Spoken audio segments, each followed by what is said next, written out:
ہندوستان کا موجودہ حکومت کا جو الیکشن تھا سینٹرل کا، وہ ہندوستان کی تاریخ میں سب سے اونچا اور زیادہ اور مضبوط الیکشن تھا، جس سے ان کے حوصلے بلند ہوئے۔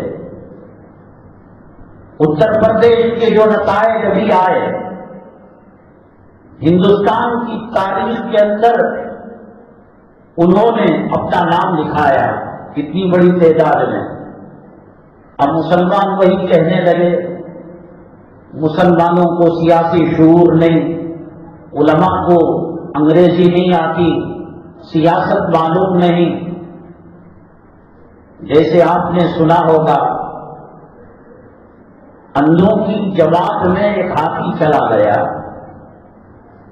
تو جس نے پیٹھ کو اس کے پیٹ پر ہاتھ رکھا، اس نے کہا کہ ہاتھی ایک دیوار کی طرح ہوتا ہے۔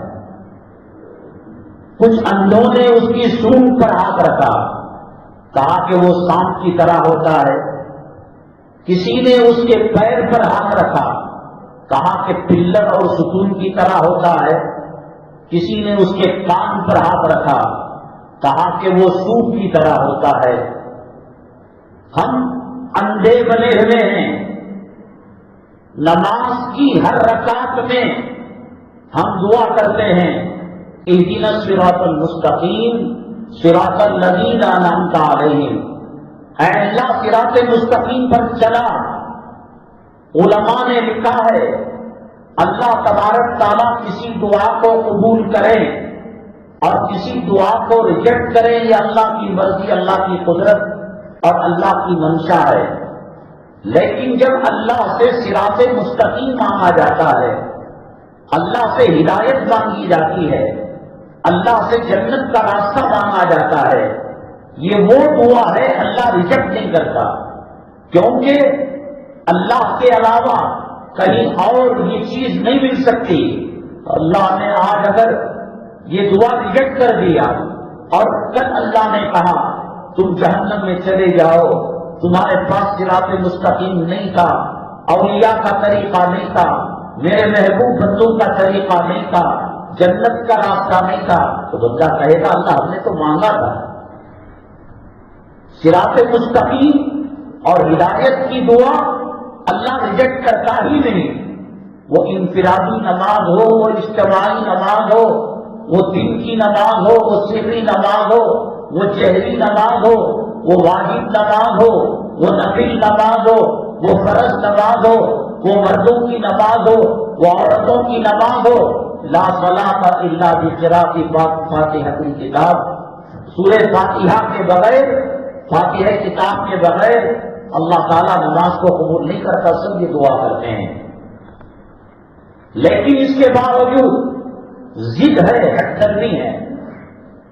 کوئی یہ نہیں کہتا نماز پڑھو، حرام سے بچو، صغیرہ کبیرہ سے بچو، توبہ کرو، اللہ کی عزت و جلالت کی قسم، اللہ کو راضی کرنا، اللہ تعالیٰ کو منوانے کے لیے مسلمانوں کے ایم ایل اے کی ضرورت نہیں ہے، مسلمانوں کی ایم پی کی ضرورت نہیں ہے، مسلمانوں کے کالج اور یونیورسٹیوں کی ضرورت نہیں ہے، مسلمانوں کے ایل ایل بی اور بی یو ایم ایس اور M B B S degree کی ضرورت نہیں ہے۔ اللہ کو راضی کرنا ہو، اللہ تبارک تعالیٰ کے بتائے ہوئے طریقے پر چلنا پڑے گا۔ مسلمان بہت خوف زدہ ہے حکومت سے، سینٹرل کی حکومت، اسٹیٹ کی حکومت اور اتر پردیش کا جو رزلٹ آیا ہے، گھبرا رہے ہیں۔ ہمیں ان سے کیا لینا دینا؟ اللہ کے حکم کے بغیر پتا حرکت نہیں کر سکتا۔ نمرود نے کہا کہ میں خدا ہوں، حضرت ابراہیم علیہ السلام نے کہا کیسے؟ کہنے لگا کہ میں زندہ کو مارتا ہوں اور مرنے والے کو زندگی دیتا ہوں۔ کہا پتا کیسے؟ ایک آدمی جا رہا تھا، اسے بلا کر قتل کر دیا، کہا کہ دیکھو وہ زندہ تھا، میں نے موت دے دی۔ اور ایک واجب القتل تھا، سولی پر لٹکایا جانا تھا، اس کو آزاد کر دیا، کہا کہ دیکھو ہم نے مرنے والے کو زندگی دے دی۔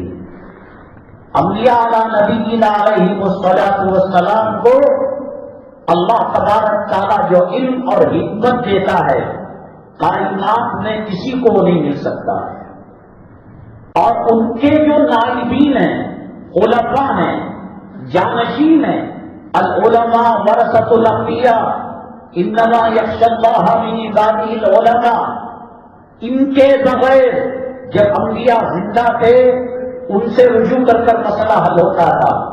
انبیاء علیہ الصلوۃ والسلام پردہ فرما گئے، آقا دو عالم صلی اللہ علیہ وسلم پردہ فرما گئے تو لاکھوں علماء کو اپنا جانشین بنا کر گئے، ایسے یتیم امت کو یتیم کر کر دی گئے۔ اگر کامیابی چاہیے، اگر عزت کا عظمت کا تاج مسلمان پہننا چاہتا ہے، نہ سیاست کے راستے سے، نہ دولت کے راستے سے، نہ کارخانوں کے راستے سے، نہ مال کے راستے سے، نہ تعداد کے راستے سے کہ مسلمان ہندوستان کے اندر کم تعداد میں ہیں، بڑی تعداد ہوگی مسلمان کامیاب ہوں گے۔ ووٹنگ کا طریقہ کار مسلمانوں کے علاقے کو کاٹ کر رکھ دیا، آدھی ووٹنگ ادھر چلی گئی، آدھی ووٹنگ ادھر چلی گئی، مسلمان کا ایم ایل اے نہیں آیا، مسلمان کا ایم پی نہیں آیا، مسلمان کا سیاست سے حصہ ختم ہو گیا۔ اس سے کچھ نہیں ہوتا۔ ساری دنیا امریکہ کے یہود و نصارہ سے، مودیوں سے، اسلام مسلمان دشمنوں سے بھر جائے، جیسے میں اور آپ اللہ کی قدرت کے محتاج ہیں۔ ایک سانس اندر جو جاتی ہے وہ اللہ کی مرضی کے بغیر باہر نہیں آ سکتی، جو سانس باہر ہے اللہ کی مرضی کے بغیر اندر نہیں جا سکتی۔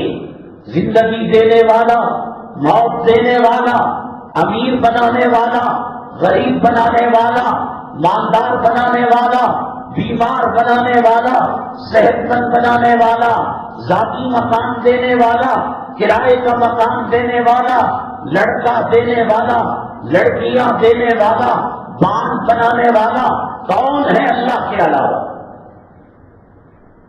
ان کے آنے سے کیا ہوگا؟ کچھ نہیں ہوگا۔ اللہ تبارک تعالیٰ نفع پہنچانا چاہے دشمنوں کے ذریعے سے نفع پہنچائیں گے، اللہ تعالیٰ نقصان پہنچانا چاہے اولاد سپاری دے گی باپ کے قتل کے لیے اور ماں کے قتل کے لیے، نواسے، پوترے، پوتریاں، نانا اور دادا کے قتل کے لیے سپاری دیں گے۔ اللہ حفاظت کرانا ہے۔ ابابیل ایک چڑیا ہے، مٹھی میں بند ہو جاتی ہے، زور سے جکڑو تو مر جاتی ہے۔ اللہ تبارک تعالیٰ ابابیل سے قوموں کی حفاظت فرمائیں گے، اور اللہ تبارک تعالیٰ تباہ اور برباد کرنے پر آئیں گے۔ وَثَمُودَ الَّذِينَ جَابُوا الصَّخْرَ بِالْوَادِ وَفِرْعَوْنَ ذِي الْأَوْتَادِ الَّذِينَ طَغَوْا فِي الْبِلَادِ فَأَكْثَرُوا فِيهَا الْفَسَادَ فَصَبَّ عَلَيْهِمْ رَبُّكَ صَوْتَ عَذَابٍ۔ پہاڑوں کو تراش کر انہوں نے مکانات بنائے تھے، انہوں نے قلعے بنائے تھے، اللہ کے عذاب سے بچ گئے ہو۔ ابرہا کا لشکر کعبے پر حملہ کرنے کے لیے آیا، ہاتھی، فوج، تلوار، تیر، کمان اور بڑی یمن کے فوجیوں کی تعداد۔ وَأَرْسَلَ عَلَيْهِمْ طَيْرًا أَبَابِيلَ تَرْمِيهِمْ بِحِجَارَةٍ مِّن سِجِّيلٍ۔ اللہ نے ابابیل کو بھیج کر اتنے بڑے لشکر کو نیست و نابود کیا۔ اللہ نمرود کو مارنا چاہتا تھا، طوفان کے ذریعے سے، سیلاب کے ذریعے سے نیست و نابود کر سکتا تھا۔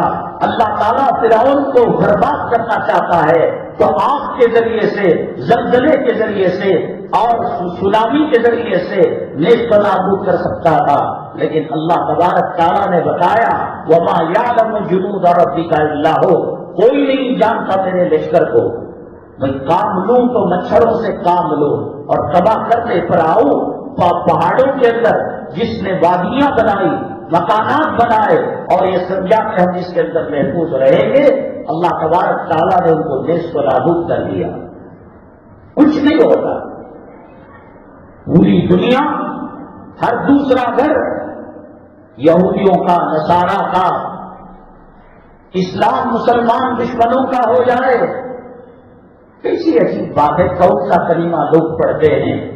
بارش دینے والا اللہ، حکومت دینے والا اللہ، پیسہ دینے والا اللہ، کاروبار میں خیر و برکت دینے والا اللہ، زندگی موت دینے والا اللہ. حکومت اللہ نہیں دے رہا، وہ مشین خراب کر دیے، اس کے اندر سافٹ ویئر آ گیا، پتا اللہ کی مرضی کے بغیر حرکت نہیں کرتا. بارش ایک ایک قطرہ اللہ جانتا ہے، کس کھیت کے اندر کتنا پانی اترا ہے اور کس جگہ پر سیلاب لانا ہے.